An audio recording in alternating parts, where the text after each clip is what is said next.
Hello प्यारे दोस्तों, कैसे हैं आप सभी। फिर से एक बार स्वागत है आपके अपने चैनल में करियर भाई में। दोस्तों, आज बात कर रहे हैं कि एक सीए के इंटरव्यू के दौरान किस तरीके के सवाल आ सकते हैं। तो दोस्तों, वो सवाल देखेंगे और उन्हें पूछने के पीछे क्या मकसद होता है ये भी हम जानने की कोशिश करेंगे। लेकिन दोस्तों, आगे बढ़ने से पहले अगर आप इस चैनल पर नए हैं, अब तक आपने सब्सक्राइब नहीं किया है, तो दोस्तों इंतज़ार किस बात का कर रहे हैं। चैनल को फटाफट सब्सक्राइब कर दीजिए ताकि ऐसे ही नए नए वीडियोस आप देख सकें। और साथ ही साथ सीए से रिलेटेड और वीडियोस देखने हैं, जैसे कि इनकी जॉब रिस्पॉन्सिबिलिटीज़ क्या होती है, एक सीए के अंदर कौन से स्किल्स होने चाहिए, इनको कितनी सैलरी मिलती है। तो दोस्तों, ऊपर आई बटन पे आप क्लिक कर सकते हैं। मैंने उन सभी विषयों के ऊपर भी वीडियो बना करके रखे हैं। तो चलिए दोस्तों, शुरू करते हैं। तो दोस्तों, एक सवाल ये आ सकता है सबसे पहला कि how do you plan to lead your team of accountants. तो बेसिकली एक अकाउंटिंग की पूरी टीम होती है और आप अगर सीए हैं तो आप उनके हेड होते हैं। तो उसको किस तरीके से आप मैनेज करेंगे। तो बेसिकली ये सवाल पूछने के पीछे वो जानना ये चाहते हैं कि आपके मैनेजमेंट स्किल्स कैसे हैं, आप किस तरीके से काम को बांटते हैं लोगों में। तो ऑब्वियस सी बात है कि जो बहुत ज़्यादा प्रीमियम आपका क्लाइंट है या जिसका काम बहुत देर से अटका हुआ है, उसके काम को जो है वो सबसे पहले आप किसी को बांट देंगे और बाद में बाकी कामों को प्रायोरिटी देंगे और छोटे छोटे काम हर एक आदमी को बांट देंगे। तो इस तरीके से जो है वो एक पूरा प्रोसेस जो है वो आपसे जानना चाहते हैं कि किस तरीके से आप काम को प्रायोरिटाइज करेंगे। इसके अलावा आपको ये भी पूछा जा सकता है कि आपका एरिया ऑफ स्पेशलाइजेशन क्या है, यानी कि आप कौन से एरिया में स्पेशलाइज्ड है। क्या आप टैक्सेशन में अच्छे हैं, क्या आप रेवेन्यू लॉज में अच्छे हैं, क्या आप वहाँ पर फाइनेंशियल एडवाइजिंग में अच्छे हैं। तो कौन सा आपका एरिया ऑफ इंटरेस्ट है या कौन सा आपका एरिया ऑफ स्पेशलाइजेशन है। तो वो आप बता सकते हैं कि आपको क्या पसंद है या किस चीज़ में आपने जो है वो महारत हासिल की हुई है। तो इससे वो लोग ये जानना चाहते हैं कि आप उस रोल के लिए सूटेबल है या नहीं, कंपनी जो चाहती है वैसे आपकी लाइकिंग है या नहीं, वैसे आपकी स्पेशलाइजेशन स्किल्स हैं या नहीं।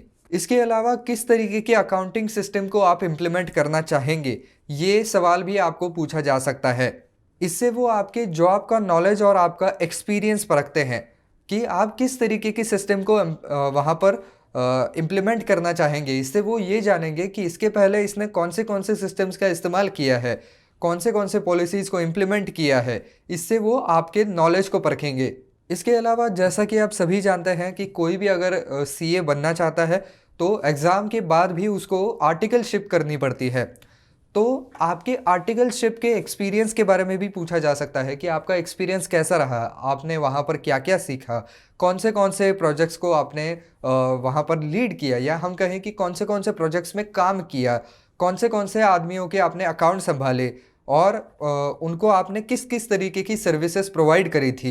ये सब कुछ वो जानना चाहेंगे। इससे वो लोग ये जान पाएंगे कि आपने इसके पहले कौन से एरियाज़ में काम किया है, आपकी जिस कंपनी में आप काम कर रहे थे वो आपकी कंपनी कौन से सर्विसेज प्रोवाइड करती थी।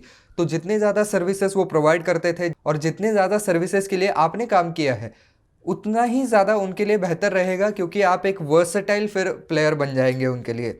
इसके अलावा और एक सवाल ये भी आता है कि आप आपके ऑर्गेनाइजेशन को जो भी स्टेट रेवेन्यू गाइडलाइंस हैं या सर्विसेज हैं उनके साथ कंप्लाइंट कैसे रहेंगे या कैसे रखेंगे।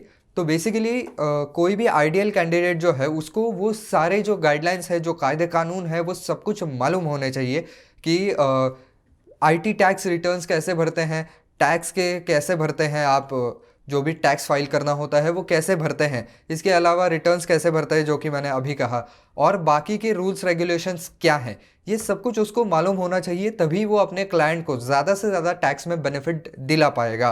तो ये कुछ रोल स्पेसिफिक क्वेश्चंस हैं। इसके अलावा भी कुछ सवाल आ सकते हैं जो कि काफ़ी सिंपल होते हैं, लेकिन आपका नॉलेज उससे पता चलता है कि आप जो है वो फाइनेंशियल ईयर को कैसे वहाँ पर मापेंगे कि फाइनेंशियल ईयर कहाँ से कहाँ तक होता है।